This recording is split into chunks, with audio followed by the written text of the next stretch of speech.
What's up, man? Good to see you. Hey, I didn't know he was so festive. Like, look, he got a whole Christmas tree. I know it's a poinsettia around this mug somewhere. No, no, I'm fine. That got a little bite to it now. I know exactly. You got a little bite to it now. Come on, a little bite. Okay, I'm glad it wasn't innocent. You can't cheat on your barber. You can't cheat on your barber. You man. can't. But I cheated on mine, and I got this. I got my new one.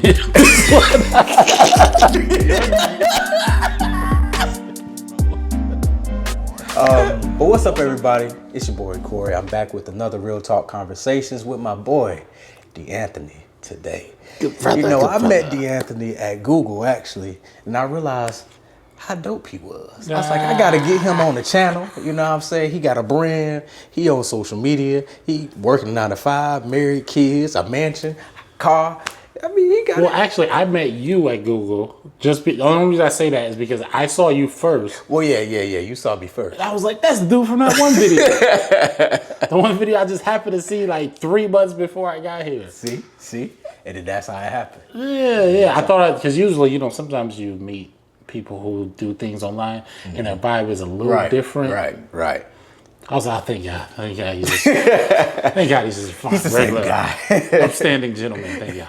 Well, thank you. I do want to allow you to introduce yourself and where the people can find you and things like that, because we're gonna be chopping it up, talking about some good gems in this video. Yeah. And I know y'all gonna want to follow my boy after this, so let them know. That'd be helpful. So my name is D'Anthony. From the Dad Vlog. So I have a platform that's dedicated to what I like to call celebrating the simple and appreciating the everyday. I talk about family, relationships, lifestyle, but in a way that is more like from a husband's point of view, from a father's point of view. It just shows my regular ass life. Like, we don't go to Disney World every month. We don't go fly helicopters. I don't do no pranks. You're doing regular stuff. We do regular stuff. Like, I'm gonna be sitting on my couch, and I'm okay with that. I'm okay with the people that come to that platform and like that type of content, because we don't do FOMO. Hey, that's what I like. I like regular. You don't have to do the glitz, the glam. No. You don't have to, like you said, go to Disney every week. I very rarely got a haircut on there. Like, I just got one today, but I very rarely even got that. But what he forgetting though is quality content. Yes. He may be, showcasing regular life, but the quality ain't regular. Well, because I think I have a quality life. There you go. I think it is. There you go. Yeah, but I'm on all platforms: Instagram, YouTube, TikTok, and I really emphasize the simple life of things, because I just think that's what the value of everything really is. Really, just doing your regular stuff, and if somebody wants to get inspired by what I do, it's completely obtainable. Like, you ain't gotta do nothing. You don't gotta buy no course, really. You don't. You don't gotta purchase anything. You can be like, you know what? I'm going to sit on my couch and have a good time. Exactly. I'm going to talk to my wife or friend, and we're just going to sit and chill, and it's obtainable. So that's why I really like this very organic platform and this audience that I built up here. And that's what I like about his content too, because I like to think my content is organic as well, and it's good to see another brother. You don't, like you said, you don't have to do the pranks. You don't got to do the main things that people be doing with families and stuff like that to try to get all these views. You just showcasing your life, how you parent, your relationship with your wife. Yeah. Like, I love it. So appreciate what you're doing too. Thank you, good brother. But now, since we got you here on the couch, when people get to sitting on this couch and they get to drink a little bit of the brown, we start to talking. First off, I want you to kind of give us a rundown of like, where you grew up at, because you live in Atlanta now, but where you came from and how you even end up down here. Yeah, I'm from Ohio, Cleveland, Ohio. I graduated from a college, Central State University. It's a historically black college in Central Ohio. I was an engineering major by super chance. I don't even know how that even happened. But I went to school for everything that they told me to go to school for. And they said I was going to get a job, and I got a job, and they said, you're going to be an engineer, and I got an engineering degree. And they said, you need a master's, and I went and got a master's. And I did every single thing that they said do. And at one point I was like, hey, this is a little bit different than you guys marketed it. Right. And the reason why I brought that up is because growing up, I was probably the same as everybody else. Just kind of, hey, what am I supposed to do? Go to school, go to college, do everything that you're supposed to do. Right. And then after I got out of college, I think, and I started like working in the workforce, that's when I was like, yo, there's a lot more things I can do out here. Yeah. I don't necessarily just have to go to school. Right. I don't necessarily just have, like, I can start a business or I can do a hobby. Like, I don't have to do everything to make money. I can pick up other things. Like, I thought I was supposed to just go to school.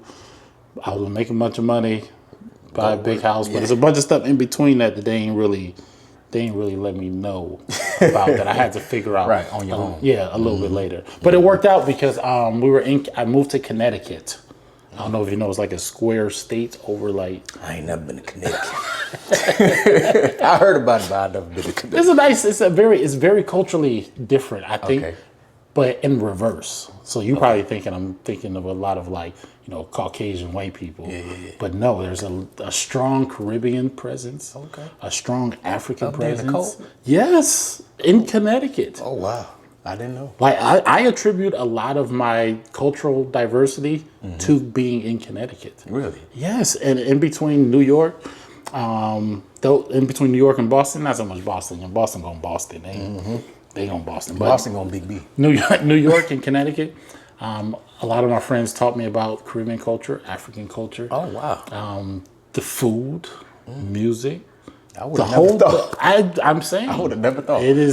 It was shocking when I got there. Like I thought I knew what to expect, but then when I got there, I was like, wow, this is completely different. And Connecticut was very important to me because it helped me. It kind of helped grow me a little bit because I was like, yo, I didn't even know this stuff. I didn't even know I liked soca. Right.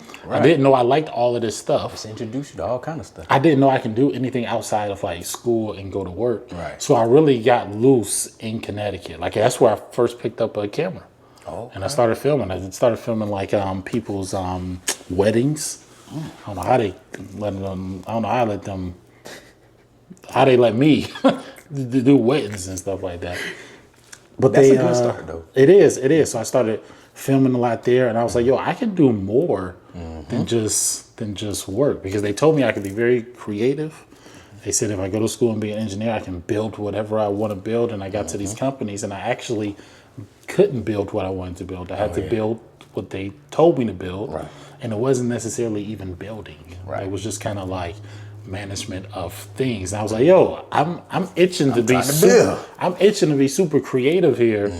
Where is it? Right. And I didn't know I was looking for an outlet, but when I picked up the camera, I started filming some stuff and then trying to do some instruments and stuff. I was like, yo, this is like my creative outlet. So I attribute a lot to Connecticut. So if you are from Connecticut, we are friends. Okay, Connecticut, Big C. Yeah, and then would have never known. Yeah, then we moved. That's where I met my wife in Connecticut, and then we moved here like 5 years ago. Okay. Yeah, moved here, and then Google came a calling while we were already here. Okay. And I was like, sweet, this all works out. Things just start to line up a little bit. Okay. And now Atlanta is like the hub for creativity. Creativity. I mean, everywhere you look, black tech, everything. And I think that is so great. And there's probably no place. Like I'll probably just stay in Atlanta forever. Like you think you anchored here now? You don't have no reason to go. Where else would I go? Okay. Like there's nowhere else for me to. This is it. Y'all hear that? Nah. The A. So come on. Well, no, don't come. We full. Don't. We got too many people out here. Walk me through like what do you feel your upbringing was like as far as like what made you into the man you are today? Because I look at you now, you know, upstanding, clean cut. You know, you have ambition, easy to be around, easy to talk to. Like, where does all that stem from? Yeah, I think probably. I think my mom was a little strict. She probably wouldn't say that, but I would say it. She was a little strict, and it was the classic, I guess, black household. Like, don't talk back. Right. Don't, you'll do your homework. Don't. You was on a regimen. It was a regimen. But I was always like, I asked a lot of questions, and there was a point where I couldn't ask no more questions because, I grew up in that type of house where you don't really ask those type of questions for real. But it was like, why? Like, oh, don't stay out past the the street lights being on. Why? It's like, why? Especially if I'm not far from the house, why not? Right. So I always see have me like from the window. right. I understand if I'm like 4 blocks away, yeah. but if I'm within proximity of you, Right. like why can't I do that? And I had a lot of whys. Like everything wasn't. I knew I knew everything. There was a gray area. Like nothing was just black and white. There was a gray area, and I lived in that gray area a lot when my mom tried to put me in the black or white area. Because I mean, she was single mom, so and it was 2 of us in the house growing up together. So she had to, keep us in line. Right. Now that I'm a parent, I kind of know what she's probably talking to. Right. And there's a lot of energy for you to be going over here and worrying about him, and the other person is over there. Keep it all. Yeah, it's a lot of that, and I understand that, but that didn't stop my why, or me figuring out an alternative, or me trying to communicate an alternative. And I think that what my mom used to do a lot is probably like a lot of teenagers and stuff. I'll say like, "Oh, I don't know," and then she says, "Boy, you do know." And I'm like, "I don't know." And then there was a point where I was like, "Yeah, maybe I do know." Got your question like, do I know? Yeah. So I would just answer questions, or I would live in the gray area. Like if you said this, I would say, "Oh, well, what about this?" Right. It's rebellion, but it wasn't to the extreme that you would see like on TV. It was a very respectful, like curiosity that I had. Okay. Like one time I asked her, I said, "Hey, how am I going to go to college?" And then she was like, "I don't know." She said, "You're going to pay for it." I was like, how am I going to pay for it? And she's like, "Well, you got to figure that out." I'm like, "I didn't even know I had to figure it out. Nobody can give me money." Ain't nobody told me nothing. Yeah. So I think that's where a lot of stuff started, and just having just this natural curiosity about stuff. And I'm not going to say pushing the limits, because that comes across very like I'm against the grain. But I just always think that it may be another solution to get somewhere. Like your answer is great for you, but you may not be taking in all the data that I have. I got you. And so I have a different perspective, because I have a different data set, just like you got a different data set, just like y'all got a different data set. And I think I grew up really living in the customization of information. Okay. So then as I got to be like an adult, I was like, it just matured. And as I talk to people and I get outside of my box and I say, "Hey, what do you do?" And he says, I would go to people's house. And my mom was like a neat freak, so we cleaned all the time. So I'll go to people's house, and their mom would come in the living room, and they would be like, "Hey, what are you guys doing?" And then they would just leave. Or they would come in the living room. She would come in the living room and just walk out. Whereas my mom would come in the living room and be like, "Hey, you need to pick that up." Or, "Why don't you clean that up? Put that cup on the coaster." Okay. And I'm over here like, why y'all moms ain't doing that? Like, what is happening that your mom not doing that and my mom is? Right. And just take that idea and just like multiply it. Right. So when I get in front of like somebody like you, and you're doing something, I'm like, "Yo, how are you doing that?" Right. And it's not I'm not hating or anything. I'm literally like, "Yo, how is that even possible?" So I depend a lot on the interactions of other people And curiosity. to get and to get that data point as to what are you doing. Oh, I didn't even know that was possible. Let me take that, put it into my data set, my computer, and see how that applies to me, or if I can take a little bit of that and customize it to me. So I depend a lot on other people's interactions with them, which is why I like to talk to a lot of different people, network with people, just socialize and just be around He good at networking too. a different set of people, just so I can see just kind of what you got going on, because that's where my limit is, it seems like. So Okay. and so what you see today is a very curious person who asks a lot of questions to himself and answers his own questions, and makes the best decisions for him that he can, as him as in me. Right. Him is in me. I am him. This is what the young boys be saying. But that's what it is. It's just I'm just born in curiosity, and I just ask a lot of questions, and I customize the information that I get to fit my life.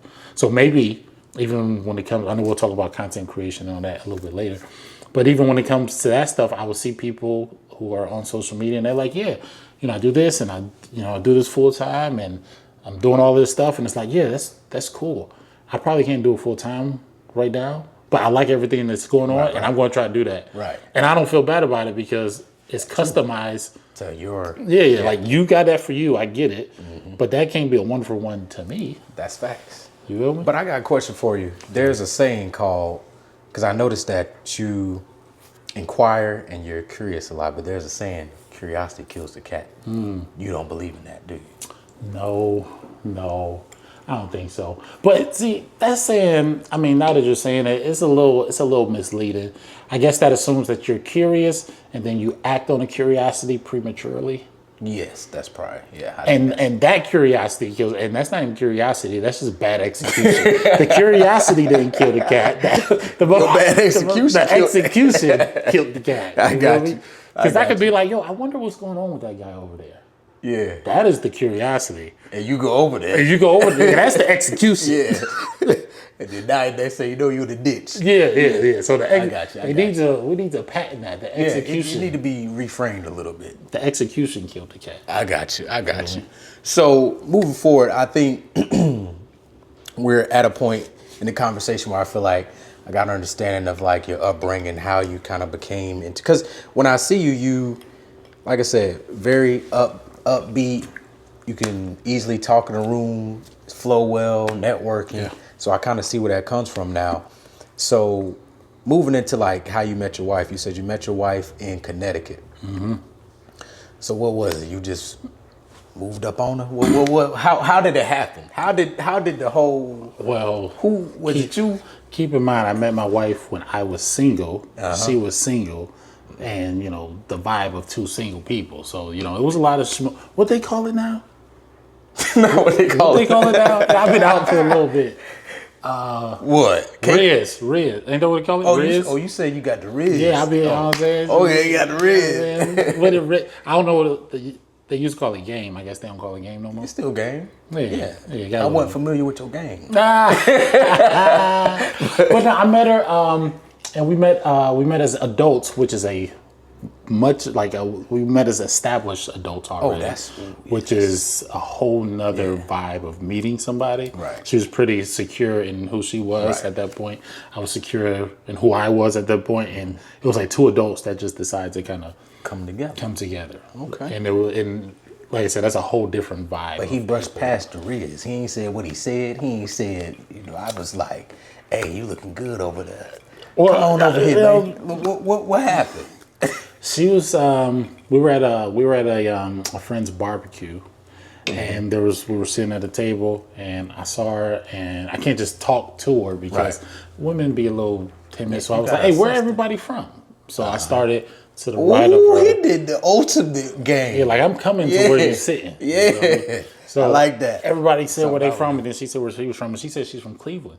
Oh, Ohio. Yeah, and I said, I'm from Cleveland. And then she was like, you're not from Cleveland, because people from Cleveland don't necessarily meet people from Cleveland. Not incredibly often.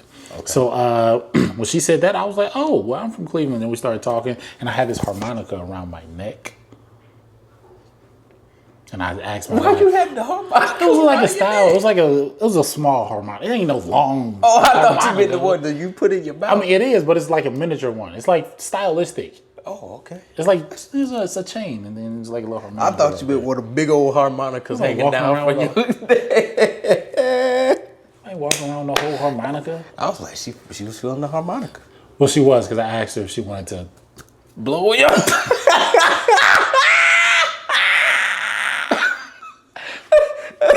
Because I asked her, she wanted. Well, I was going to say play, if you want to play my harmonica. Your terminology wouldn't have got you married, sir. Oh, man.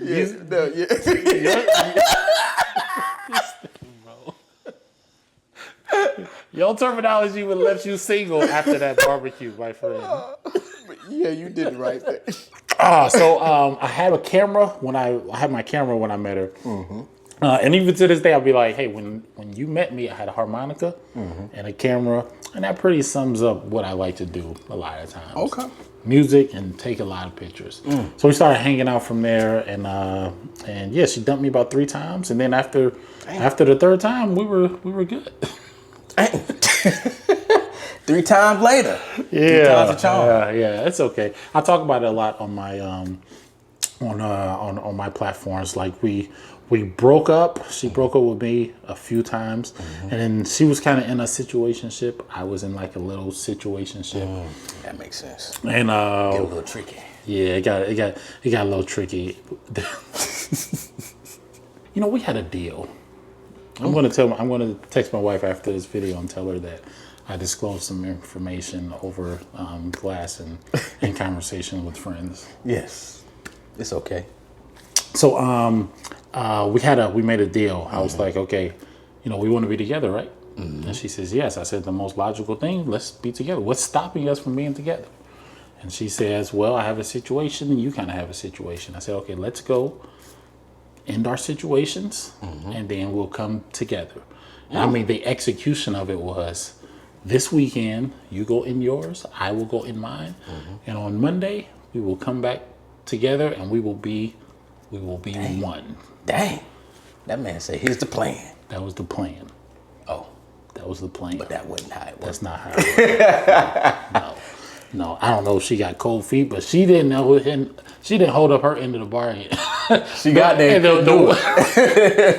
the way it was, you was ready. He was like, I'm gonna do this. Bro, we went to dinner. It was like a movie. We went to dinner, and I was like, all right, so how'd it work? You know, I know it's probably tough for you how it was. And I was like, this is how it was for me. It was like a little tough, but you know. And then she was like, well, I was like, fuck. It didn't work. Dang. So yeah, so that was that situation, and then then we stopped talking for a little while, and I'm a big fan of, and it wasn't hostile, which is why I said we met as adults. Right. It was very just kind of like, all right, this may not work out. It wasn't like, oh, you know, forget you. Right. You're childish, all that type of stuff. It's like, hey, sometimes things don't necessarily work out. That's true. That's the benefit of kind of meeting somebody when they're in their mature state. Right. Because you can kind of, because there's going to be problems, there's going to be situations. It's just how you manage a lot of these is the big deal. Okay. So we stopped talking for a little while because I was like, hey, maybe this isn't a good idea, which is okay. You know, you're trying to find yours, I'll try to find mine. And maybe a few months later, we ended up kind of saying, all right, we're going to try this. Okay. I'm okay with trying it if you're okay. And then we ended up trying it, and it was history from there, bro. See, I thought the story was gonna be you found somebody else to blow on your harmonica. First though, I asked nobody to blow in my harmonica. I asked her to play my harmonica. Play. Nobody plays my harmonica except for my wife. Gotcha. That's a perfect way to put it. But that's a good story though, because it also shows that when you get in a relationship or even married to somebody, isn't always linear. You know what I'm saying? Yeah. And I think a lot of people think that it's always this fairy tale at the beginning, and then it ends up being people human. You know what I'm saying? Like things happen. So fast forwarding, y'all married now. You said y'all been married for 6 years. Yeah, 6 years. 6 years. Congrats on that. Thank you, bro. Thank you. I would say, what do you say for people that are married, looking to get married? What keeps it going? Like, what's the sauce? The fact that give us the marriage Rizz. The fact that you asked that, I feel like that question is asked 1,000 times to 1,000 people on the internet, and I feel like your audience probably can predict something I'm going to say. That, like, you know, commitment, you know, grow through stuff, and I feel like even though that stuff is true, it gets watered down. Like on my platforms, I don't like to do 5 ways to be this or 5 tips to do this because I think presenting it that way is so desensitized that it won't even stick in your head. That's right. Right. So how I usually talk about marriage is just from a straight experience point of view and things that I've noted. So what I'm going to share with you are things that I've noted. Okay. Right. Okay. So one thing that I've noted when it comes to marriage is I think the expectations are a little misaligned.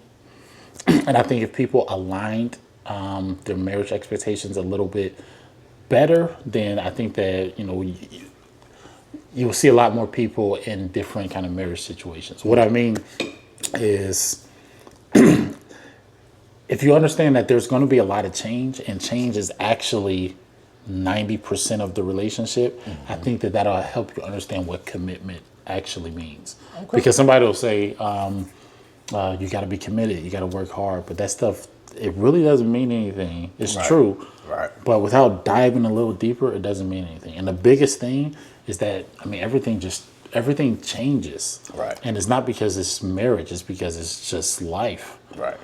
Listen to this very complicated marriage math that I'm about to share with you. Oh, okay. Marriage math. Let's go. You have me. I am a person who is trying to figure out myself. I am always trying to figure out myself.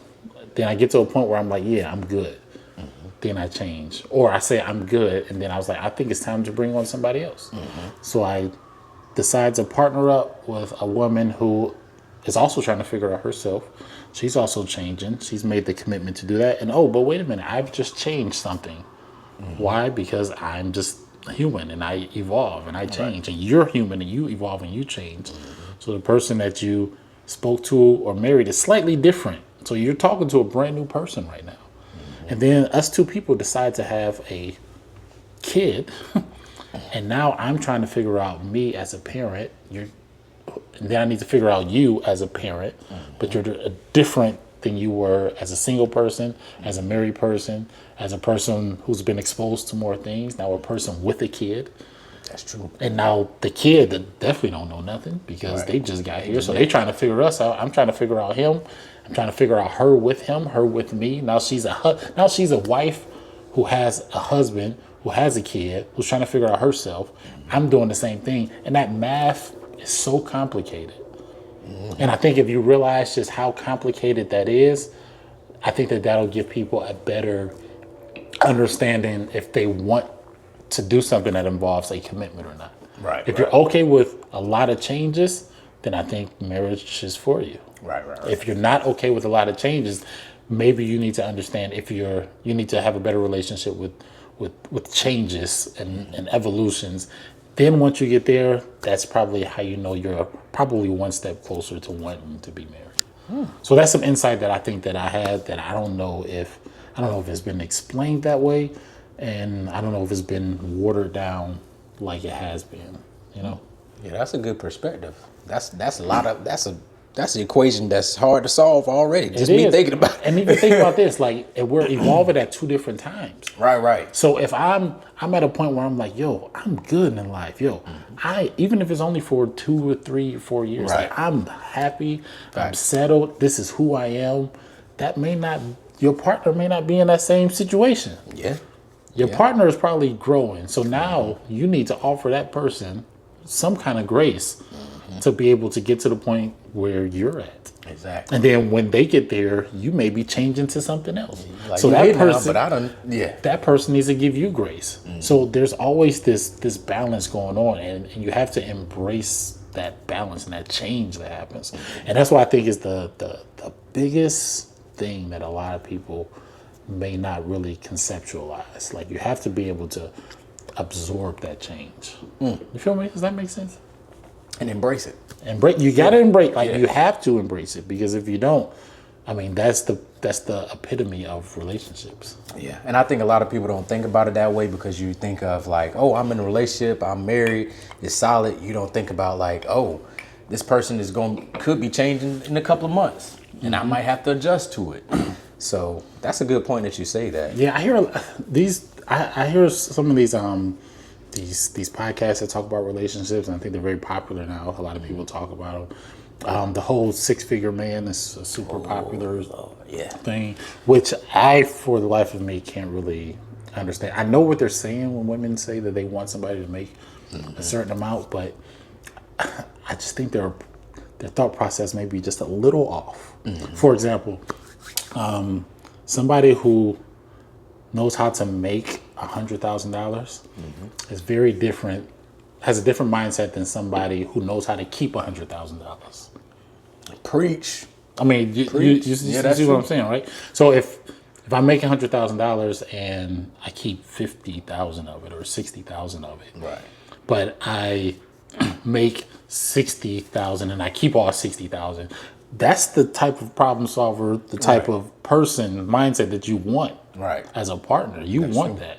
So they're so fixated on this dollar amount, the number, that versus the action behind the number. Making the stuff ain't it. Keeping it is the tough part. Right. What you doing with it? That's the tough part. And I wish I can like tell the women that think that. I wish I could share that with them.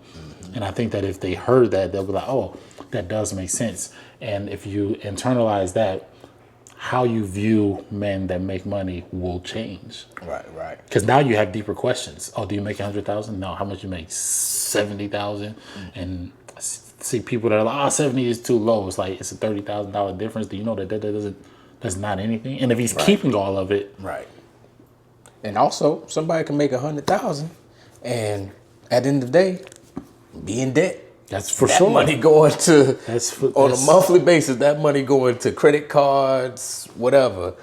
And maybe somebody that making 70K is not in debt and they're able to keep most of it. They got more than the person. Yeah. So I wish people could share that. Yeah. That insight and that level of like granularity when it comes to that kind of stuff. I think so many more people will be like very content. Well, what you saying that, what do you feel like, because you're married, but taking a step outside of being married and just looking at the landscape, what do you feel is the state of like relationships now? I don't know. I don't know. Like with the example you gave, like you clearly see where women are like, you need to make 100K and stuff like that. Like just mindsets where you just pick up on things like, dang, if I was out here in these streets, like it would be. No, I think that if you can just communicate well, so if you can get a woman to kind of listen and logically walk through kind of why you do things a certain way, and I think if you exude a certain level of confidence, I think that goes like a long way. I'm not a big fan of the men saying, hey, women, what do you bring to the table? I know that's a very popular thing, but I look at men as just, we're supposed to be problem solvers. Right. Like we solve the problems. Supposed to be leading. I know what your value likely is. And I can share that with you because I am a problem solver. And I'm like, hey, I think you fit doing this. Or I think I fit into your life doing this. And it's like, it's kind of my vision, how I think that you fit into all of this, and I am the problem solver. So I'm not going to lean on I'm not going to ask you what do you bring to the table, right? Because I'm going to I'm going to ask myself questions like, what does she have? Right. What does she bring? You know, it's going to be very very objective, and it's going to be like, I think that she can do this, and I think that she can do that. So even if she doesn't know how to answer that question, it doesn't matter because I'm thinking about that anyways. That's proper vetting right there. I mean, that's what that's what it is. So I wish the men would not be so fixated on what do you bring to the table, or can you cook, or can you clean? It's like it's so much bigger than that. That's a small, It's very small. Like, do you know how to talk like when, somebody's grieving, when your spouse is grieving? Do you know how to address that? Do you just want to leave them alone, or do you really take a calculated approach, or do you do what you see on TV? Like, there's all these different situations that you can be placed in, and how do you operate in that? How do they support you? More importantly, how do you support them? Like, how do you influence them to show them how to also support you? That's true. And I think that I'm more critical of the men than the women, right? Because I feel like we should see that kind of stuff. We should be vigilant. We should approach that kind of stuff. We should analyze it. We should say what we think situations are, and not necessarily put it all on the women. If a woman comes and she knows kind of what she brings, that's completely fine. But if you as a man are saying, what do you bring? And you're waiting for the answer. Yeah, you go find the answer. I feel like you need some problem solving skills to be able to identify, ask the right questions, spend more time so you can figure these out. All right. So that's the state I think that we're in. I hate to put it all on my fellas, but it's all good. I agree with you though, because I do feel like as men we have to have a mindset, like you said, of problem solving, coming in with a leadership mindset, but also being able to have that patience and that grace too. Because I think a lot of times, at least from people that I've talked to, I feel like us as men can come in, like you said, even being on a sitting back side, like, well, what you gonna bring? Or like, what can you offer me? When at the end of the day, you should also be asking the right questions to kind of figure that out and calculate that for yourself. Yeah, for sure. So I do agree with that. Like I think that is a fundamental skill that every guy needs, is to be able to spend enough time. So, which is why I don't care about paying for dates. I don't care if a woman's like, oh yeah, you need to pay for that stuff doesn't matter, because at the end of the day, if I have an objective, yeah, I'll pay $50 or $60, however much the dinner costs, to get some information on you, to see if you have things that I think that will be good in a collect partner. The data. Yeah, I'll pay $50 to collect data. Yeah, I'll do that for 10 weeks straight. Yeah. To get the information you need. Now, you may think that you've gotten a couple meals, and that's very small thinking. Whereas I'm like, I've gotten a bunch of information, and I'm like, nah, I'm good on this, and I'm good on this type. Right. Or I can spot that from the next people that I talked to earlier. Right. So pay for the first date, the second date doesn't matter to me, because it's all collecting information, because I am the problem solver. And you need that information. And I need the information. And if it costs me $100 at whatever restaurant, cool. That's a good $100, because you're gonna act a certain way there. We're gonna talk about certain things. Your demeanor is gonna be a certain way. So get to the bottom of it. And you think you got a good steak dinner? I'm like, cool. Enjoy your steak dinner. I got information. Okay. Well, going back real quick, when it comes to like relationships, it's always gonna be conflict. It's gonna be conflict and disagreements, arguments. What would you say is a skill or some advice you can give for people in relationships or married that can help them push past disagreements or arguments or conflict? Because I think that's something that comes up a lot as you merge lives with two different individuals and things like that. I will say it is the benefit of the doubt is one thing. Benefit of the doubt. Okay. Let me tell you a story why I said that. Okay. Can I do that? Yes. That's okay. Let's go. I'm with my girlfriend, who is Rachel, who's my wife today. And we've been dating for a little while. We go out, we come back home, and I'm asleep. And then all of a sudden, I wake up and I hear her scurry out the bed and go to the bathroom. And I'm like, that's a little weird. So, being up, then I go reach for my phone. I'm like, oh, my phone isn't there. I'm like, she took my phone and ran in the bathroom. Skirt, skirt. I'm like, when she come back, I'm about to blow this up. I was like, I am like, what's she even looking for? I ain't even did nothing. So she comes back to bed. I'm like, you know what? I'm gonna wait and see what she says. Give her the benefit of the doubt. Benefit of the doubt. She didn't say anything.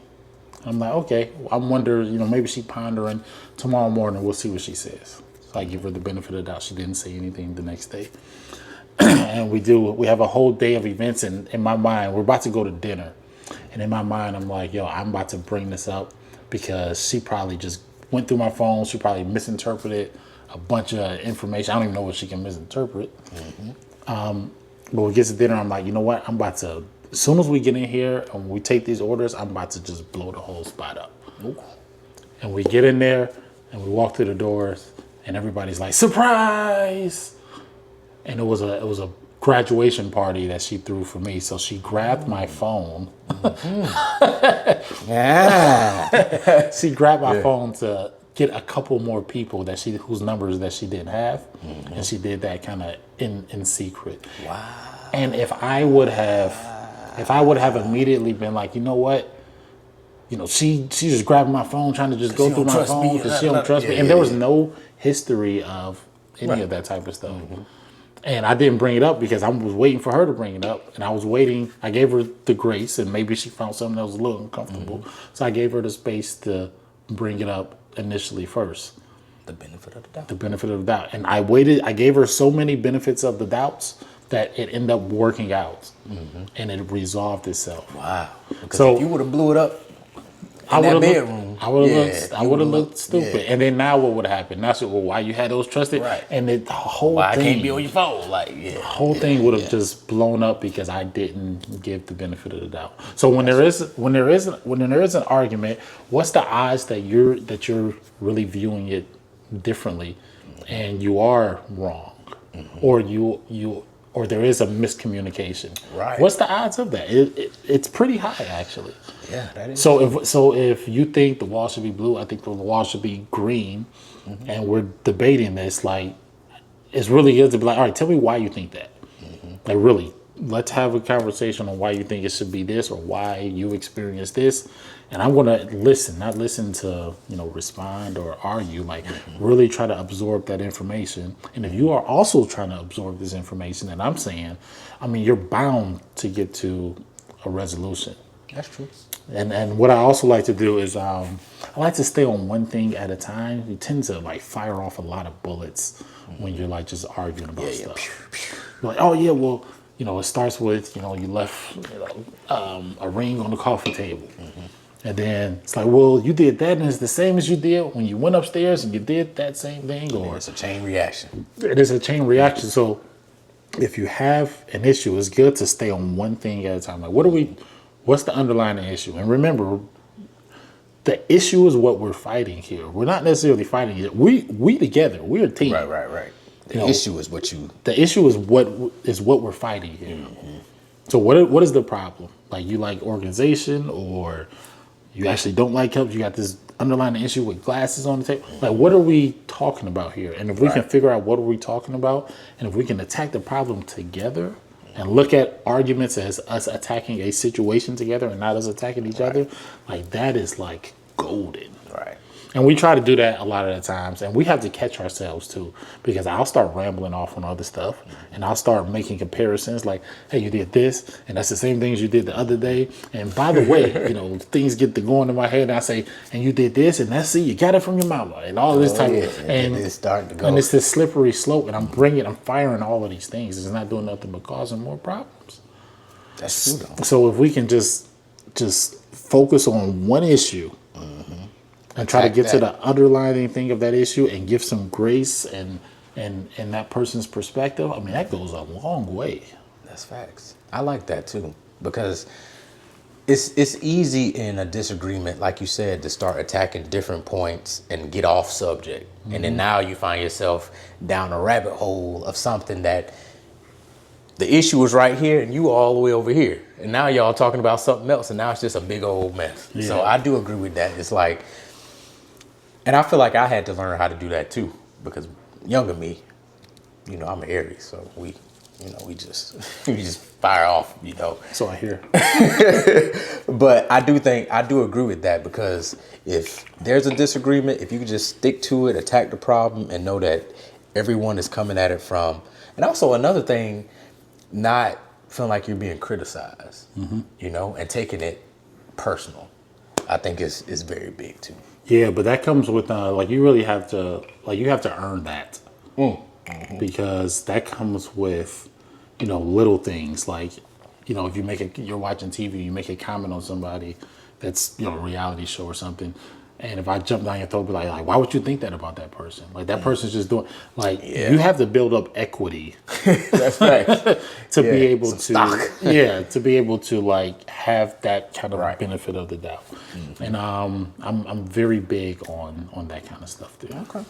Well, that was some good games. See, so I told y'all some gems was going to be dropped. You know what? We wrote a book. Oh, it's called The Couples Pregnancy Guide. Okay. And it's for parents who want to work, or couples who want to work together during the pregnancy process. Yeah, that is very challenging. It is, and it's a very unique one. And the only reason I bring it up here is because we talk a lot about teamwork.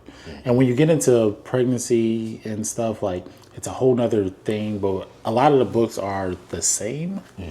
It's like, oh, this is what happens the first trimester and the second trimester, and they'll say, your baby is this big, now your baby's this big, now your baby's this. We don't do a lot of that. We focus strictly on how do you support the other partner. If I'm the man, I'm the support partner is the term that we use in the book. I'm the support partner. How do I support you, the pregnant person? And how do you, the pregnant person, support me, the support partner?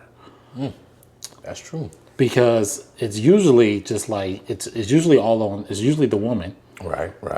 The person that's giving birth, and everything's catered to them. And from this perspective, it's like, it should be that way, but there is a responsibility that you have to your support partner to give them the information that they need to move forward as well, and to help you. That's true. And we talk a lot about that in the book. It's very good because it's directed towards teamwork, and it's so conceptualized. Like, it's about teamwork, but it moves through the catalyst of pregnancy. Like, it uses that, but it can be applied in everything. Okay. So, Y'all better purchase that book. it's a good book. You got I a like copy it. I can get? I do have. Why you need it? What you about to do? I What you got just going wanna read it. on? I ain't got nothing going on Hey. right now. I Hey, just look- want to read it. Be prepared. You know what I'm Hey, saying? let me tell you what's interesting. When people like that I work with find out that like I do this type of content, Yeah. I say, "Oh, I know you're either expecting something Because they found it. My content is so catered. Like, I know Right. the audience pretty well, and if I pop up on your feed, Yeah, that's true. you've been searching some other Yeah, stuff. you've been You've been looking at some kid stuff. You've Why been you looking at? Yeah, That's what you yeah. got going on. But nah, I just want to. I don't have anything going on. You know.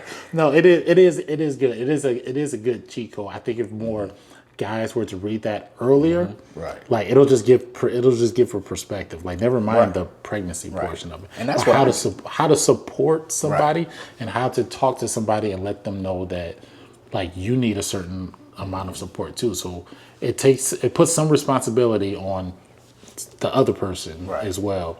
And while you're still managing your responsibility too. Because I'm the type of person where I like to be as proactive as possible. So rather than reactive. So if I could learn something before something happens, or if I could prepare myself before later down the line, I'm like, oh, I remember reading in DeAnthony book that if this happened, I'd rather have that knowledge. That is a cheat code. Yeah, That is a cheat code. I wouldn't mind reading. I ain't got no kids coming, but I wouldn't mind reading. But speaking of kids, you have two beautiful children. First off, what inspired you to even have kids? Because I know some people don't want to have kids. Yeah. So what made you be like, I want to be a father in this day and time? There was not that decision as cleanly as you just Okay. laid it out. And in the book, we also talk about there's the planned and there's the oh, you're pregnant. This is it. There's the you're pregnant. Okay, all right. So we so Rachel and I were together, and then she gets pregnant, and I did not think about kids mostly up until that point. I didn't have any younger nieces or nephews for real. I never changed a diaper, none of that kind of stuff. So my excitement came when she said, "Oh, I'm pregnant," and it's like that point I was like, "Oh, this is about to be fun." About to be time. Yeah, like this is. I mean, I thought that she didn't think that, but I thought that. And that's how that vlog was even birthed. It was just out of pure organic enjoyment. Like just, we're going to a doctor's appointment. Oh, wow. What are they going to say in this doctor's appointment? I have no idea. I didn't grow up with my dad. So a lot of experiences that I had were when I had like a kid for the first time, Okay. So, going to doctor's appointments with Rachel when she was pregnant, that was the first time. I was super excited about that. Didn't know what was to expect. Soon as he was born, I was like, yo, what is this? They say like, you gonna stay up all night and don't get no sleep. I was like, I don't care. Like, I'm ready. This is fun. Fun. I mean, that's what it was. That's what it was That's for dope, me. though. That's my experience. Like, it was fun. Like, I had no problem staying up at night. I had no problem saying, "Hey, Rachel, I just need you to give me some of the milk out of your body, and then I can go. I go do what I gotta do. I'll go with the baby." Had no problem with that kind of stuff, and that's why I really love the platform here that we've built, because it is very organic. I wasn't trying to monetize anything. I was on camera saying, "Yo, it's 3 a.m. And I'm up. I'm up right now." And I'm feeding him and like, watch, I'm about to put him to sleep right now. Watch this. Watch how I do this. Hey guys, it's the next morning. Look at this. Like he slept the whole night. Like, I didn't, but he slept the whole night. Right. I'm about to swaddle for the first. Just sharing all of these experiences. Nuggets, and I wouldn't even say nuggets because I didn't know these are nuggets. I'm not trying to help anybody selfishly. Right. I am out here just being myself. Like I am telling you the new life that I have. It's equivalent to, you know how back in the day, people pull out their wallet and like show kids or show their pictures of their kids. This is the same thing. I'm just using the social media machine to do it. I got you. So after a while, I just continued to just share my experiences, and I let the audience see kind of how I was like as a father. And it's good because number one, we don't have that. There wasn't, especially when I started uploading, there wasn't a whole lot of fatherhood content. Right. There was Glenn. He goes by Belief in Fatherhood. Okay.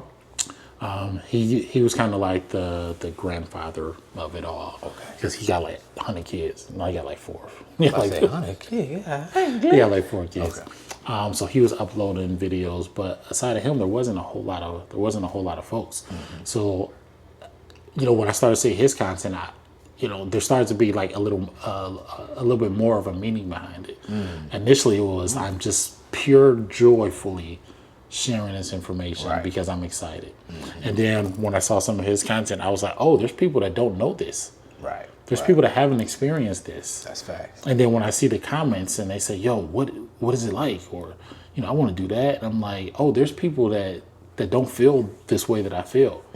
And I thought everybody kind of felt this way. That's a lane. Right? Yeah. And that goes back to what I was saying, like just being exposed to other things. Because if I didn't see his content and I didn't meet him, I wouldn't have had the conversation and he wouldn't explain that kind of stuff. And I'm like, oh, this supersedes my selfish enjoyment of uploading videos. You need to see this. Right. Like you need to see this. You do. Yeah. You need to see how I operate. Because how do you know how to operate? You might have grown up like I did without a dad. That's facts. So this is how I talk to my kid. And you can take the information I have and customize it to your life. But this is how I do it. And it's okay if you see this. And it's apart from The Cosby Show, Family Matters. All these shows that we watch. Right. And that's kind of what my basis of, you know, functional family and fatherhood was. It was Fresh Prince Bel-Air. It was, you know, family. It was all of those. All that, yep. It was all of those things.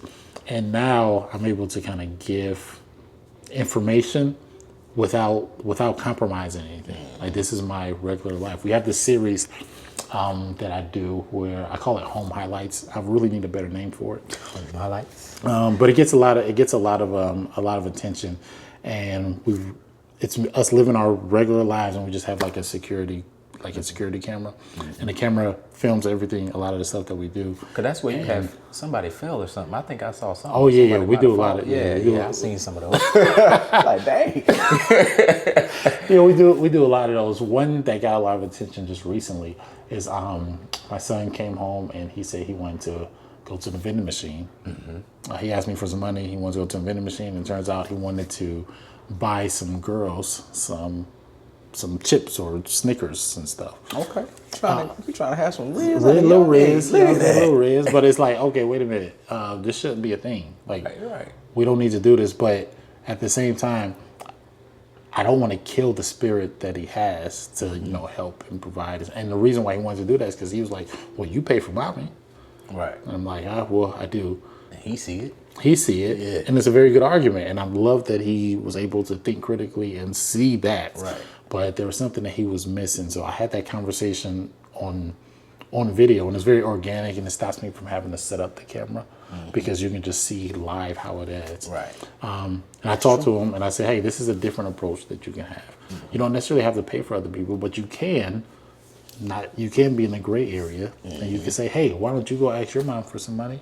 You ask your mom for some money, and then tomorrow, all of us will come to the vending machine and we'll get candy ourselves.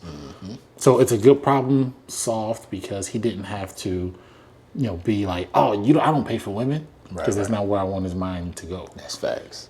He doesn't have to pay for women because I also don't want his mind to go there. I want that to be the first option. Yeah, and he's not going to understand me saying, "Oh, well, you know, that's my wife, and you only do that for your wife," because that's not what I want. So what's another solution? And it goes back to like me just asking questions and kind of living in that gray area. Like there has to be another solution. That's facts. And when people see how I do that, not that I'm like the holy grail, but it's just a data point. Right. I mean, I would love it. You know, when you had it, you did the same thing. If 1,000 people, like, I'm not trying to have more followers than anybody. Right. This is not a race to me. Like I'll have the community that I have, and I'll share the experiences that I have. But all in all, I think we're all working towards the same goal. Like you need to see this. Right. You need to know how to might act. come up. You need to see all this stuff. So that's what my platform is kind of built on, like that type of fatherhood. When I first got in, a lot of guys were, well, not a lot of guys, but the content that I would see, it was like guys saying, "Oh, I love my kid," or "Oh, I love my son." It's like there's only so many videos you can make saying you love your kid. That's facts. Like, that is facts. I don't want to see. That is not my minimum. My minimum is not saying, "I wonder if this dude love his kid." Yeah. That wouldn't even. Yeah. That don't even. Yeah. You feel me? Like that's not my minimum. Right. Like let's assume that. How do you go about your day? Right. You know, not how do you get ready, and not how do you get, not just setting up the camera and showing me how you get ready. Like talk about it very openly. Right. Because I need real information. That's true. Because one day somebody else is gonna have a kid, and you know what they're gonna have? They're gonna have videos like mine to look at. They're gonna have videos like Glenn and DeVal and Kier and all of these folks that make fatherhood content. These are the videos that they're gonna have. That's facts. Which is why I like to just surround myself with people who think the same way that I think. Right. Put out content because people need it and because it's organic and it's very natural. And whoever comes, and whoever doesn't, it's quite all right. I am not offended because I am too. it is for the people that it is for. That's good though. That's a good mindset to have too. And that's kind of like how I am too. I'd rather people come for whatever reason they come to my channel. I'd rather they come for that particular reason, whether it's self-development, lifestyle, whatever it is, what draws you to my channel. I would love for you to just come as is. I'm not trying to be like, oh, I need to be doing this for money. Just like I just share. And whoever like it. Yeah.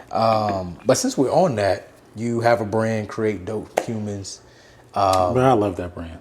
What made you? I do. What made it? I love the Where it brand, come? bro. I see. I ain't even finished this. Let me I love that brand. I do. So Create Dope Humans Yeah, is it's a concept that was birthed out of the dad vlog. So the dad vlog was clearly made out of an organic relationship that I had with like my kids and the wife and stuff. And then me and Rachel was talking, and we're having this deep like conversation. And I'm like, yo, I don't even care. I just want to give all the information that I can give. Like, I don't care what happens, but it needs to get out of me. Okay. I need to just give the information to them. Like, I just want to make give him enough information so he can just be just a dope ass person. I just want to make dope ass people. That's it. There you go. And I was like, just create dope humans. I put the concept out. I was like, yo, creating dope humans. And the reason why I love it is because when you hear the term create dope humans, you know how it applies to you. So like me, I'm using it right now for like my kids. Parents use it for their kids when parents hear it. It's very popular with coaches, very popular with teachers. Oh yeah, for sure. Personal development psychologists, anybody that has like an asphyxiation with people and that work with people, like they know how it applies to them. So when I say it, I'm talking about I want to give my kids everything. I want to give them all the information that I have. What they do with it is not really my problem. Right. And that sounds very selfish and very weird to say. You did what you had to do. But that's all you can do. And it takes a lot of the ownership off of I need results, because you don't need results. Right. Especially when you're talking about creatives and getting things out. You don't necessarily need results. This is not a results driven industry. Yeah. Like you create. And whatever happens. And it's the same thing. Like if you're a psychologist or you're a teacher, you teach to the best of your ability. What they do with it, what they do with it is their thing, but you gave it to them. Yeah, you did taught it. You did it the best way that you knew how. So Create Dope Humans is just people that give to other people freely and give them information that they need to be bigger, better, just incredibly dope. Okay. And it's all I brought you some. Can I go get this, bro? Yeah, go. Yeah. So I got this for you, good brother. So this is some Create Dope Human merchandise right here. Got the bag too. Yeah, so we provide some merchandise that says Create Dope Humans. Very, very simple to get the message across. That's a nice deep hat for you. Dad hat for me. Yeah. Oh, we got a heart on the back, y'all. Come on.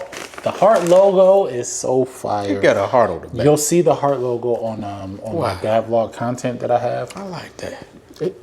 And it signifies like joy, and it signifies like professionalism. I can see that It's too. it's so amazing. If you go on the website, you'll see all of the characteristics. I'm gonna leave the link in the description. You know what? Maybe I'm gonna make a discount link for your people. Ooh, a discount. Yeah, give us a discount link. If you're into that type of thing. Yes. Got you this nice royal blue. Create Dope Humans. I likes that too. I like it. Oh, I see like the heart it. at the bottom. Yeah, right there. Yeah. I see what you're doing. I see what you're doing. What else? The green. Oh, that's the money green. That's the one you got on? Yeah, it is. Yeah. The quarter logo. I'm trying to be there. like D. Oh, he got sticker too. You know, I'm gonna put that on the back of the laptop. You know, it's winter, so the hoodie seasons they're selling out a lot these days. So yeah, that's nice right here. Nice little quality. Yeah, you know, I like a nice quality shirt because you know sometimes when you get these shirts, you scratch your back. This is nice soft, y'all. it is. I appreciate that, man. Yeah, Appreciate yeah, it. Thank you. Again, that's why I like this brand because I mean it speaks to even everything that you. I mean, you edit videos, you put them out for a very particular people, whoever wants it, and you don't mind. Like you'll put it out. Whoever it's for them, and that is the definition of creating dope humans. I love that concept too. I told you I love it. This is like my thing. This is everything that I believe here. So with the merch, are y'all still like individually packing or what? How does that work? Yeah, so here's where we get into my compulsive disorder.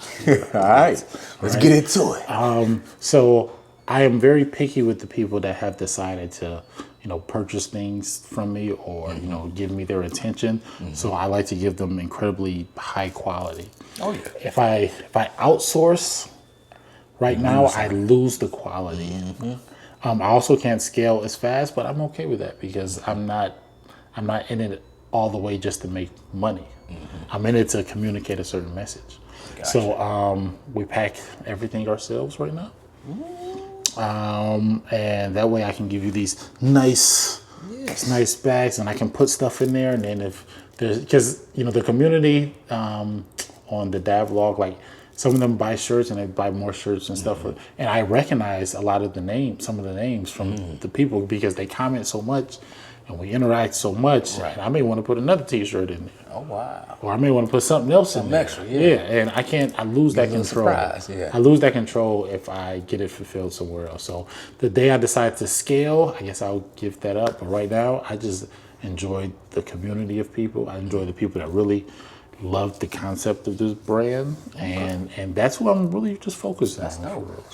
So I'm assuming you have like an area in your house where you have all the merch and it's like a little mini warehouse type thing. We call it the showroom. The showroom? Yeah, we call it the showroom. I like that, the showroom. Yeah. You should come over to the showroom, bro. Yeah, I need to come see the showroom. You should. Yeah, we got see how it all works, how it all unfolds. Yeah, you'll see. I'll package some stuff for you. The kids be in there packing orders. Yeah. We pack orders. You put the kids to work. What? What? Not the kids. Don't everybody put their kids to work? What? The kids. My mom used to call me in the house to go get the remote that was sitting on the counter. Hey, get y'all behinds in here and start packing this. I don't mind at all. Since we're talking about creating, you are a content creator. Yes. You said you started off shooting weddings, so you are familiar with the videography, the editing, and stuff like that. And I'm assuming it was an easy matriculation into just creating stuff for yourself. So I know you use the Godfather, the Sony FX3. FX3, yeah. For people that's interested in content creation, do you believe that they have to have the tools instantly, or are you the type of person where just create what you got? What's your mentality behind it? What's tools? We can define tools. The camera, the microphone, The easy stuff. yeah, you know. Yeah. No, not really. You know what? I'm not gonna say that because I'm a huge advocate of minimizing whatever your excuses are to get the content out. So if you say, oh, I just need this camera, and getting that camera will help you create the content, I would say get it. Right. But if you gotta be honest with yourself now. Now if you over here saying, oh, as soon as I get the camera, I'm gonna be good. Oh, I need this one memory card because it'll help it go faster. Or when I get this next lens, like if you see a pattern of, Oh yeah, if you just keep going and going, you just keep going and going, like you need to be real with yourself and be like, yo, I'm scared to press record, or I'm procrastinating, or I'm chasing perfection. Like you need to be real with yourself. Right. But I am very big on vibe. Like if a certain camera motivates you, I would say go ahead and purchase that camera. Do you need it? No, but if the vibe is there, buy the camera, press record, and go forward. There you go. You know, so it doesn't necessarily matter. I mean, you can use your phone, you can use whatever, but just minimize the things that stop you from creating said things. Right. And be very real with yourself. Gotcha. And the best thing, like I said, if you find yourself getting into this pattern of you needing one thing and that flows into 5 other things, and before you know it, you had this idea 2 weeks ago, and you still ain't recorded nothing, You need to stop. you may need to go to rehab. Not a rehab.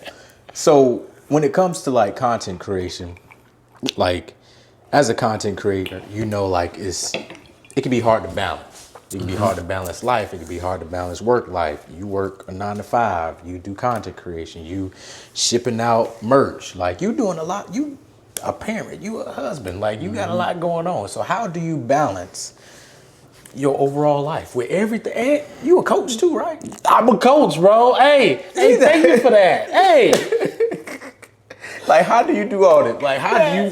thank you for where that. you go to sleep? Thank you for that. You know, technically I don't really sleep a whole lot, but it's okay because I'm doing a lot of things that I want to do. So it's not a Passion. It's not a I'm passionate. So it's not a burden.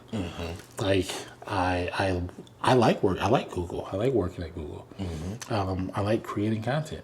I like being the husband and the father and all. So it's almost just like these are things that I just like I want to do. Right. And I want to maximize like all the time that I have to do these type of things. But there are some times where managing it gets a little hectic. Right. And I was laughing when you said balance, because I have this new ideology where balance just doesn't really exist. You know, I'll let you go though. Yeah, it doesn't exist, and the only reason I say that is because it assumes that you try to like level Everything is everything is like the same. So like, all right, I'm a really good husband, and then the kids are like getting everything they need, and the job is getting everything that they want, and I'm creating all this content, and it's assuming that everything is equal, and when in reality nothing really has to be equal for us. That's facts. Everything just has to just stay in constant motion. Yeah. And then if everything stays in motion, I feel like that's successful, isn't it? Like for example, if Rachel is like, hey, we haven't hung out in a couple months or a couple weeks. Dang, yeah, it's a little weird. Not much. A couple. He cut that back real quick. I mean, a couple weeks. If we haven't hung out in a couple weeks, technically that's kind of like here, right? But if I'm like, oh, Rachel, you're right, we haven't. You know what? Let's plan some stuff. I love it when we do this kind of stuff. That's still in motion. So eventually, that's gonna come up, right? If I'm at work and they say, hey, what's going on with this project? I'm like, hey, we had some things go on.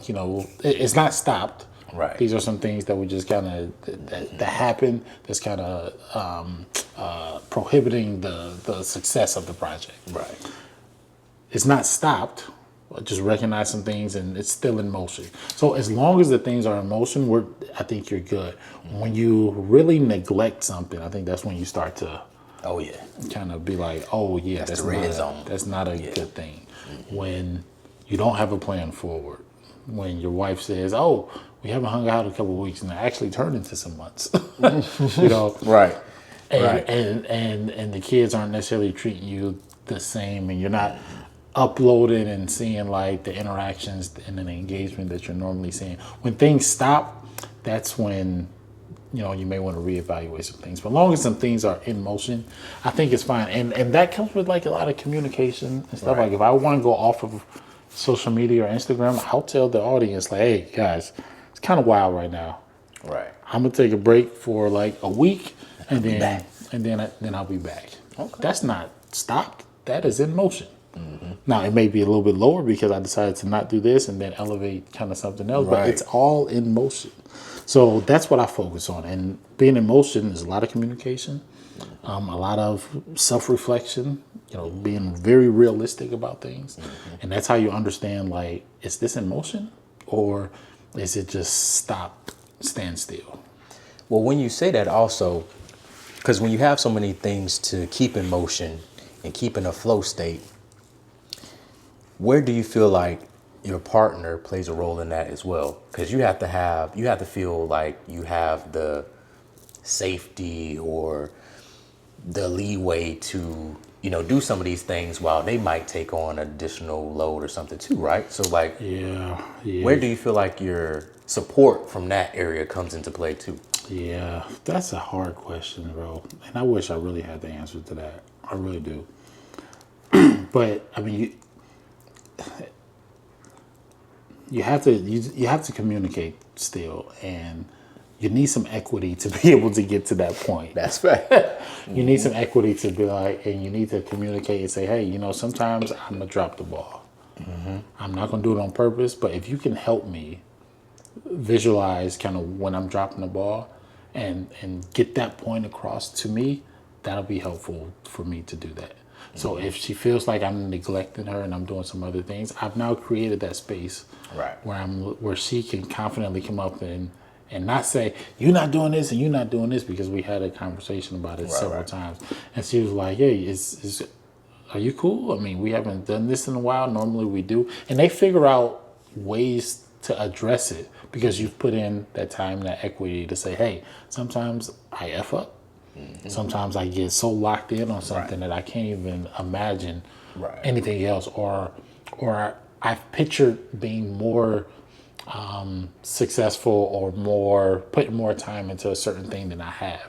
Sometimes I miscalculate, and I really need your help to kind of reel me back in and help me recalculate that kind of stuff. That's that accountability.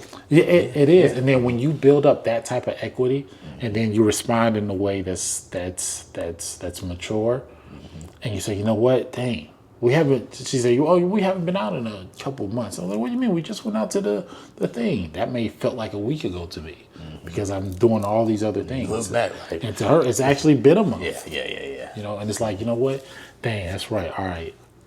I'm about to not do this. I'm about to not do this. Let's go do this thing. Not because you just told me that, because I didn't realize that I was doing that until my partner she was the mirror for me, and she gave me that information. And I was able to go in and say, you know what, dang, you're right. Thank you for that. So I'm not doing it because you told me to. I'm doing it because you were actually a mirror for me in this situation. I'm able to do that. But you have to build up I'm telling you, you got to build up some equity. I believe it. To be able to do that. Like, you have to practice it. You have to create an environment to receive that information. And you have to execute on the things that they say. And that goes both ways. Men and women. You have to be able to take the information that's given to you and let them know, however that may be, that you heard them. I understand, and like, this is what I'm about to do going forward, and not like it's a chore. Like it's a legitimate, hey, damn, I did not see that. How did I not see that? I was so focused on trying to do this, but let's let's get it now. Let's go after it now. Okay. So that's some good advice. That's how. Yeah, that is good advice. I'm not tooting my own horn, but this is another insight that I was telling you about that I've just noticed, and this came through kind of some trial and error stuff. Right. That equity, and we talk about the equity in the book. Like you got to kind of build it up. In the book, what we talk about when we talk about the equity is early on. Your whole objective is game day, which is the birth of the child, and during that time, the person giving birth, the mother giving birth, she's going to be in a different state, physically, mentally, and you need to show her that you have a level of control, and you need to give her a comforting situation in this like chaotic moment of her trying to push a whole person out. And how do you do that? You can only do that by building them equity throughout the whole 9 months. That's facts. So that's saying stuff like, hey, you good on your feet? No, actually, let me grab this for you. And not because I feel like it's a chore, because I really want you to chill. Like, you can chill. I'm going to go grab this. Right. It takes me no time to go up here and do this. It takes me no time to run to the store real fast. I'm going to go do this, or I'm going to do this on my way home. That's building up equity, because when in my opinion, when women know that you're in control of the situation, you have ownership, you have a stake in it, that's a whole different vibe than, hey, you're only doing this because I told you to. Right. Because when it comes to that game day, where I really need you to listen to everything I'm saying now, when I say, hey, it's going to be all right, I talked to the doctor said this, he said that, and I asked him this question and that question, and we're going to do this, and this is what I think. That hits completely different when you got equity of doing that over the course of 8-9 months. How long does it take to make a habit of something? Like 21 days, 30 days? About a month. Yeah. Something like that. Yeah. And if I'm doing this for 8 months, 9 months, and I'm building up this, and I tell you, hey, we're good. I just talked to the doctor. It ain't nothing new to her. She's been dealing with this for the last 8 months. And that's the same concept for everything. So the question that you just asked, like, how does your partner play a role, and when you're trying to balance out everything, like, you got to build that equity in there. You got to be like, yo, I'm going to talk about I'm going to do this. I may get a little sidetracked. That's good. That's good though. That's good though. I like that. I never thought of it like the whole build the equity piece until you kind of mention it throughout this video. So I'm learning some gems too. Put that in the description. That's one. Equity is one point that you got to have in. You got to build it up early. You got to identify it even when your partner's not identifying it, because it will absolutely come into play and they don't necessarily even know it. Exactly. Well, with that being said, lastly, just want to briefly touch on your experience at Google. We both Googlers in the ATL office. That's how we originally met. Your audience know what Googler is because you probably say it often. I don't know if I said it in the video. No? But Google, if you don't know, Googlers are people that work at Google. We are Googlers.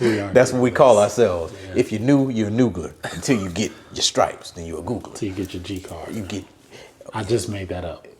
So don't be going. I'm about to go along with it because I thought that was. But yeah.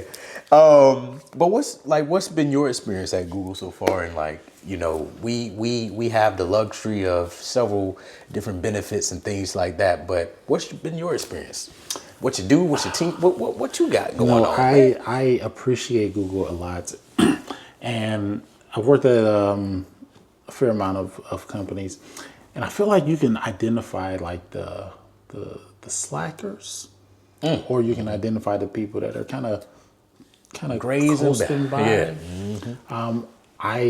I promise that I haven't met a slacker at Google just yet. That's what I be telling people. You said that before? Yes. Oh, okay. All right. Cool. When I be talking to candidates, they be like, "What is about Google that you like?" I'm like, you ever worked at a company, and you're like, I don't know how this person got hired here at Google. I don't really meet people where I'm like, I don't know how this person got hired here. I can confidently agree with that.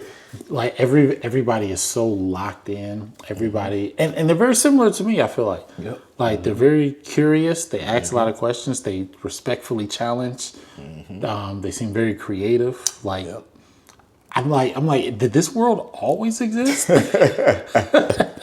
Fact. Like and Challenging the status quo, man. yeah, it's so wild. It's to the point where I'm like, yo, am I the slacker? Because I don't see no slackers around here. Like I don't see. They think I'm the slacker. I'm a little self-conscious. I'm like, that person's very good. That person Right. is very good. Like, what is happening here? But I love the experience there, and that's really why. I mean, it's really. This is another term that gets used out a lot, but when they say it's the people, like I mean, the people are very great there. It's the Googlers. Like they're very nice, very smart, problem solve, very logical, Laid back. challenging, very laid back. So I've enjoyed my time there at Google. All the benefits and stuff is very good, and I don't focus a lot on that stuff, even though it's like cool, like you get like a massage or something like that. I played ping pong maybe like 2 times, I guess. It's not like all this. I got a whole bunch of massage points, actually. I don't use mine like I should. Yeah, me either. I got a whole collection. I could just pass them out if I wanted to. I don't even know where the massage room is. Go/massage. Ah, see? That boy been using his points. Hey, why you do that? I used it. But no, I do like Google. I think it's a very energetic place. I like when you talk about like the innovation of Google. That's a whole nother thing. Google I think is further ahead than people believe they are. Always. I think that they are. If you don't know, like even the Chat GPT, the T, stands for transformer. Yeah. And that transformer. You was at the AI panel. The one that I hosted. Oh, the one I came to it. Yeah. But the transformer, it was made from Google. Like it's a Google thing. And the only reason GPT is even there is built off the research that Google created. And I'm not saying it's just because I work there. I'm just trying to paint a picture that says like Google is so far along that I don't think people understand really. And it's just a matter of I think it's a good lesson in what happens when you are first to market. How important it is to be first to market. I was talking to somebody about that too. Because if you're first to market, I mean, that's where all the money is made initially. Just think about it. If I invested in Google in 2003 with Larry and all those, and I gave $50,000, like that's where your money is made. You invest early, and then you have the adopter. And then you have the money for X amount of time. So I love the fact that Google has the bare bones to get things done. I love that they are forward looking. And I love that they're figuring out how to just brand differently and how to be first to market and how to show people, hey, we actually have all of this stuff that we have. Because Google has a lot of products. A lot of products, man. A lot of very helpful products and stuff too. So I'm glad to be a part of that. I'm glad to be on the inside where I can kind of learn more and utilize the resources, the technical resources and things to kind of further myself and the things that I'm trying to do. And it's a very open, inclusive area for all of that. So I am extremely lucky that I am even there. So I feel very privileged to even be there. And I know you said you start off in engineering, but you're not in engineering now, are you? I'm not an engineer now. So I started off in engineering. I was working on turbine jet engines. And military engines and helicopters and things like that. I did a material science engineering master's degree. Okay. Very small world. I wonder if anybody. I don't think I ever heard of that. Yeah, I'm sure. And I'm a recruiter. I ain't never heard of that. I'm sure you haven't. So now I support the data centers from a supply chain portion. So it's a lot of just kind of ad hoc problem solving. Okay. So I go to a lot of the data centers. Yeah. I go to a lot of the data centers and kind of solve very specific kind of labor planning problems that they have, and demand and forecast actualization problems and stuff that they have. So funny thing about Google, if you want to talk about this type of stuff, there's like 1% of all Googlers go to data centers. Have you been to a data center? Never seen one, don't know where they at. No. Yeah. I know we have one in Atlanta though. Yeah, there's one in Atlanta. There's one in Atlanta. So I've been to like at least half of them in the U.S. So what it look like on the inside? I'm like, imagine this warehouse with like routers and stuff. Yeah, that's exactly it. Oh, for real? Yeah. I mean, there is routers in that mug. Like, but I'm thinking it's a bunch of like computers. Yeah, like a And they have certain areas that are like for what they call like cloud. So like the cloud products. And then they have some areas that are for now all the ML stuff, like the machine learning that powers all of the AI. So there's like a hierarchy. There's like machine learning, then a subset of that is, or a subset of AI is machine learning. So it gets super complicated. But you'll walk in a big building and you see these very tall, I call them, you'll call them supercomputers. That's easy term to use. And it's rows and rows and rows of those. And they light up and it's very loud. Oh, that electricity just Yeah. And it just it's a bunch of plugs, a bunch of people like working on the computers because things get unplugged and you gotta plug them back in. And it gets super complicated. I can imagine. I gotta visit. They just let any Google in there? Can I just pop up? No. Dang. No. And I can't see one if I wanted to. Yeah, I wish I could be like, yeah, come on, bro, I'll show you. Let's go make a video. Absolutely not. They're like, no. Absolutely not. Dang. I don't even take my phone. I don't want no problem. I don't even take my phone. You don't want that. I'm here to do my job. Get on out. I'll make a video and be like, all right, guys, I'm not at work right now. You know what? Click. All you about to get me taken away. Dang, that's interesting though. Yeah, I didn't know. The level of security at a data center is it's higher than the security that I experience working for government contractors. Really? Yeah. They be like that in there? Yeah. Oh, they don't want to leave. That data to be there's retina scans. Really? If you Google, if you go to YouTube and you type in Google layers of security, watch the video. There's 6 layers of security to get into the data. Like to get on the actual floor to see the computers that I just described to you. Like there's 6 layers. Well, yeah, they say ain't nobody breaching through here. Yeah. I went to the White House earlier this year, and it wasn't 6 layers for me to get to the White House. I'm there talking to Kamala. I forgot about that. Yeah, we had a little quick conversation with Kamala. Yeah, that's dope. Yeah, that was good. Specifically, because the book we wrote that was on the Couple Friends Guy that was about birthing. It was the overturning, like the 2nd anniversary of the overturning of Roe v. Wade. Yeah. So we went there to look at like kind of the strategies that they had to get information out to people, and that's a whole nother conversation. We'll probably have to talk about that completely later. But even looking at that gave me a whole nother perspective on politics, the execution of politics, the messaging behind politics, and all of that. Like that was mind blowing to me. That's dope though. I said, this man up there cheesing with Kamala.